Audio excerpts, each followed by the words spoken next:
Olá, esse é o canal Investidor Cético, eu sou André Massaro e nesse vídeo vamos falar sobre a chamada Síndrome de Burnout em investidores. Se você já passou por períodos prolongados de estresse investindo ou operando no mercado financeiro e já teve vontade de largar tudo, é possível, e eu quero ressaltar o possível, que você passou por uma crise de burnout. E por que é importante ressaltar esse possível? É porque muitas vezes essa sensação ruim não vem do esgotamento mental e físico, e sim de perdas financeiras. A pessoa perde dinheiro, às vezes bastante dinheiro, e como é absolutamente natural e esperado, se frustra e quer jogar tudo pro alto. Então, para saber se você realmente tem ou teve burnout por causa dos investimentos, a primeira pergunta que você precisa se fazer é: você está perdendo dinheiro? Se a resposta for sim, a próxima pergunta, e é preciso muita honestidade na resposta, é: se você estivesse tendo o mesmo trabalho de analisar, acompanhar os mercados, etc., mas estivesse ganhando dinheiro, ainda que pouco, você estaria se sentindo do mesmo jeito? Essa pergunta é importantíssima, pois quando uma pessoa tem síndrome de burnout em uma situação profissional típica, ela está ali trabalhando, presumidamente ganhando dinheiro dela. Inclusive tem casos notórios de pessoas famosas que ganhavam muito dinheiro, mas espanaram e largaram aquilo que estavam fazendo. Ou seja, abriram mão de altos salários, comissões, contratos de patrocínio e coisas do gênero porque chegaram num ponto de verdadeiro esgotamento. Por isso, num contexto de mercado financeiro e investimentos, se você está se sentindo esgotado porque não está ganhando dinheiro que esperava, ou mesmo está perdendo, há uma grande chance de que o seu problema não seja o burnout,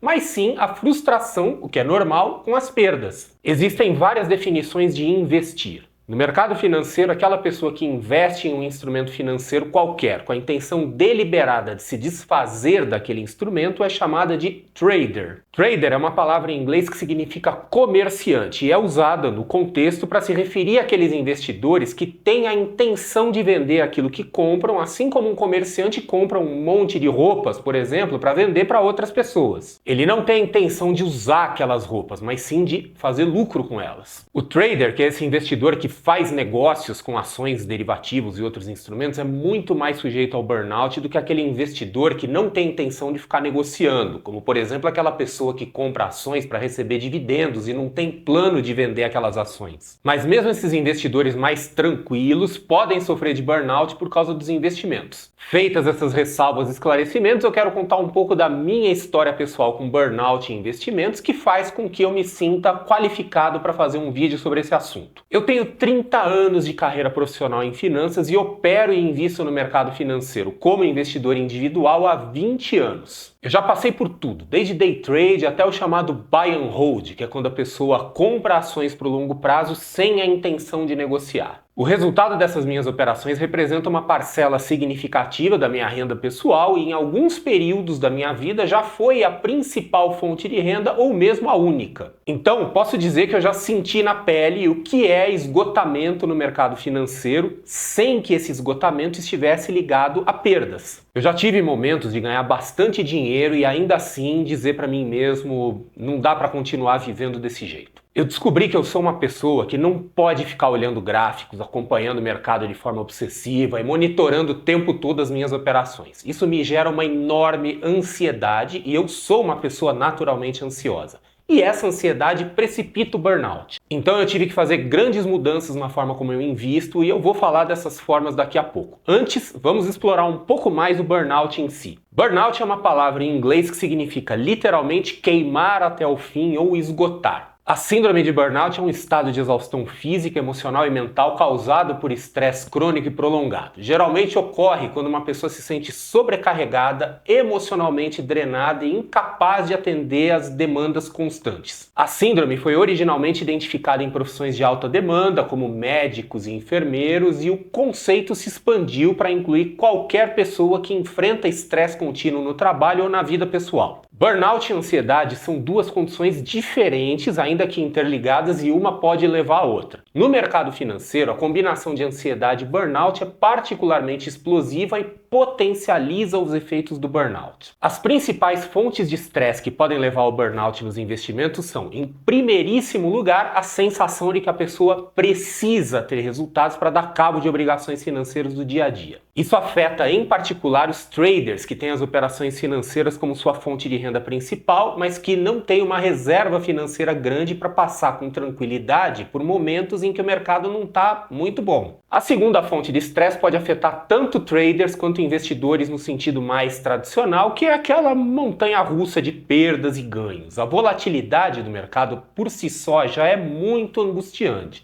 Mas ver essa volatilidade na própria carteira e ficar com aquela sensação de tô rico, tô pobre, é algo que pode destruir a saúde mental da maioria das pessoas. Outra fonte de estresse é a sobrecarga de informações, que é um problema em particular nos tempos atuais, onde somos soterrados por informações e conteúdos que são repetitivos e completamente relevantes, não passam de ruídos. As fontes de estresse são potencialmente infinitas, mas quero falar de mais duas fontes de estresse que são um pouco conflitantes. O isolamento, investir tende a ser uma atividade solitária, e o FOMO, aquela sigla em inglês Fear of Missing Out, que em português significa medo de ficar de fora. O investidor se sente solitário e quer algum tipo de apoio social. Aí se junta a grupos e comunidades onde todo mundo fica falando maravilha das suas operações. Frequentemente essas histórias são mentiras ou, no mínimo, grandemente exageradas, e fica com aquela sensação de incompetência pessoal. Os principais sintomas do burnout nesse contexto são as alterações de humor, e aí podemos colocar a irritabilidade, a falta de motivação, a ansiedade, a depressão e a insônia, o desinteresse pelas atividades cotidianas e talvez a pior parte. O burnout leva a pessoa a tomar decisões erradas e impulsivas motivadas pelo próprio cansaço. Esse é o ponto em que um burnout que não está originalmente ligado a perdas financeiras pode começar a virar perdas. Ok, então você ouviu tudo que eu falei até aqui e chegou à conclusão de que você sofre de burnout por causa dos investimentos. O que fazer? Desistir de tudo? Colocar todo o seu dinheiro na renda fixa ou num fundo de investimentos conservador e prestar um concurso público? Bem, dependendo da situação, esse pode ser o caminho, mas este é o momento em que talvez eu possa te ajudar com a minha experiência pessoal. Eu não desisti.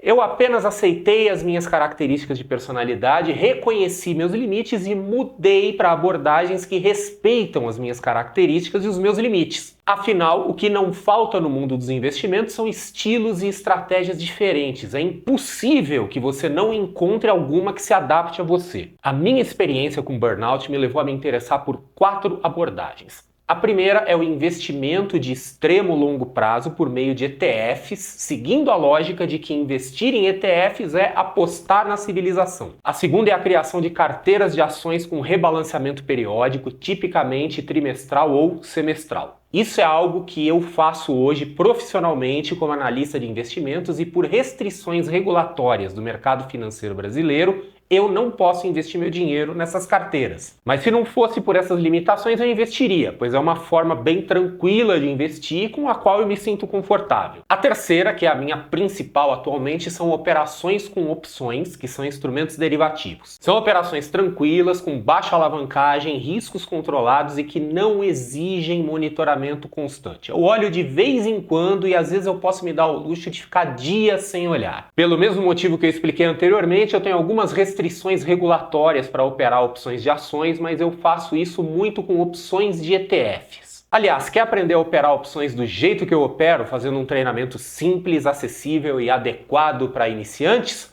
Conheça o meu curso A Sua Única Opção. O link está na descrição ou no card aqui em cima. A quarta abordagem, que eu gosto muito, são operações de frequência um pouco maior, até mesmo de day trade, porém feitas de forma automatizada. São os famosos robôs. É um assunto que eu gosto muito, eu desenvolvo meus próprios robôs e é muito confortável para mim operar sem ficar com a cara grudada numa tela o dia inteiro. Eu opero com esses robôs em uma escala menor do que eu faço com as opções, mas ainda assim é uma das minhas abordagens preferidas. Tem uma outra abordagem que eu nunca fiz, pelo menos até o momento, tenho pouca familiaridade, mas que está na minha lista de coisas a serem consideradas e estudadas no futuro, que é o day trade por meio da leitura de fluxo fixo, também conhecido como tape reading. Eu tenho pelo menos 2 grandes amigos que operam dessa forma, que têm essa atividade como fonte de renda relevante, se não a principal, e que definem uma janela de tempo limitada, tipicamente não mais do que 2 ou 3 horas por dia. Com isso, eles conseguem viver de forma organizada. Mas como eu disse, isso é algo que neste momento eu apenas admiro de longe. Nunca fiz e não sei se me adaptaria e se teria sucesso nisso. Mas sei que algumas pessoas, muito poucas, mas ainda assim algumas, conseguem fazer isso e manter uma vida minimamente normal em paralelo. E se você, assim como eu, faz questão de operar no mercado financeiro, ou seja, desistir não é uma opção, mas gosta de fazer isso de uma forma mais tranquila e menos estressante, fica a sugestão de assistir esse meu vídeo sobre como juntar o melhor da renda fixa com o melhor da renda variável e até a próxima!